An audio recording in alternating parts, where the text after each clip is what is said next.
দশকের ইতিহাস হচ্ছে মুক্তিযোদ্ধাদের দ্বারা মুক্তিযোদ্ধাদের হত্যার ইতিহাস এবং এই ক্ষেত্রে শেখ মুজিবুর রহমান তার জেআরবি তথা জাতীয় রক্ষী বাহিনী এবং আরও যে সকল কর্মকাণ্ড আছে বিশেষ করে বাকশাল তৈরি করা এবং বিরোধী দলীয় নেতাকর্মীদেরকে নির্বিচারে গুম এবং হত্যা করা। গুমের ঘটনা আজকের ঘটনা না, আয়নাগর আজকের না, বরং গুম, আয়নাগর এবং এই যে নির্বিচার নিপীড়ন, এই ঘটনা শেখ মুজিবুর রহমানের আমলেই ঘটেছে। তার মেয়ে যেটা করেছেন, পুরা বাংলাদেশের প্রশাসন যন্ত্রকে জাতীয় রক্ষী বাহিনী বলে কোনো কিছু আর উনি আলাদা করে বানান নাই।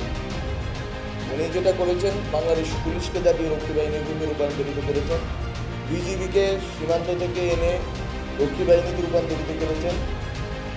উনি ইভেন পিলখানা হত্যাকাণ্ডের কথা আপনারা জানেন, আগামী 25 ফেব্রুয়ারি পিলখানা হত্যাকাণ্ড দিবস। পিলখানা হত্যাকাণ্ডের মাধ্যমে সেনাবাহিনীর যে মোরেল আছে, এই দেশের স্বাধীনতা সার্বভৌমত্বের পক্ষে লড়াইয়ের যে নৈতিক সাহস এবং নৈতিক ভিত্তি আছে, সেটাকে ভেঙে দিয়ে ইভেন সেনাবাহিনীকে উনি ওনার বাবা যেটা পারেন নাই, বাংলাদেশের মুক্তিযুদ্ধ করা সেনাবাহিনী বাংলাদেশের মুক্তিযুদ্ধ করেছে, মুক্তিযুদ্ধের ভিতর দিয়ে বাংলাদেশের সেনাবাহিনী তৈরি হয়েছে। এই সেনাবাহিনীকে শেখ মুজিবুর রহমান কন্টামিনেট করতে পারেননি, কিন্তু শেখ হাসিনা কন্টামিনেট করেছেন। উনি এটাকে দূষিত করেছেন এবং এটাকে করাপ্টেড করে রেখে গেছেন। বলতো শেখ হাসিনাকে আমি মনে করি, অনেকেই বলে থাকেন ইতিহাসের শিক্ষা এই যে ইতিহাস থেকে কেউ শিক্ষা গ্রহণ করে। শেখ হাসিনা ইতিহাস থেকে শিক্ষা গ্রহণ করেছে, জন্য তার বাবা 3.5 বছরের মাথায় ওনাকে বিদায় নিতে হয়েছে। সেই বিদায় হয়তো করুন, সেই বিদায় হয়তো অগণতান্ত্রিক, সেটা নিয়ে আমরা কথা বলতে পারি, কিন্তু উনি যে কোনোভাবেই হোক ক্ষমতা থেকে যেতেন।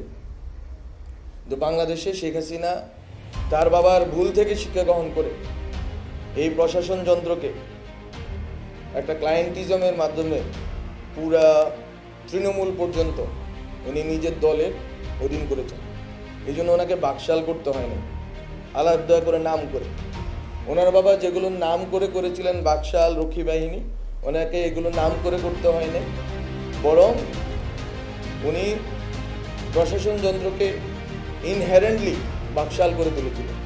একটা মুজিববাদী প্রবণতার মাধ্যমে, একটা চর্চার ভিতর দিয়ে এই প্রশাসনকে না, শুধু ওদের পরিকল্পনা ছিল মূলত কয়েকটি প্রজন্মকে মুজিববাদী চেতনার গুলি খাইয়ে তাদেরকে পঙ্গু করে রাখা, নৈতিকভাবে, মানসিকভাবে এবং বুদ্ধিবৃত্তিকভাবে।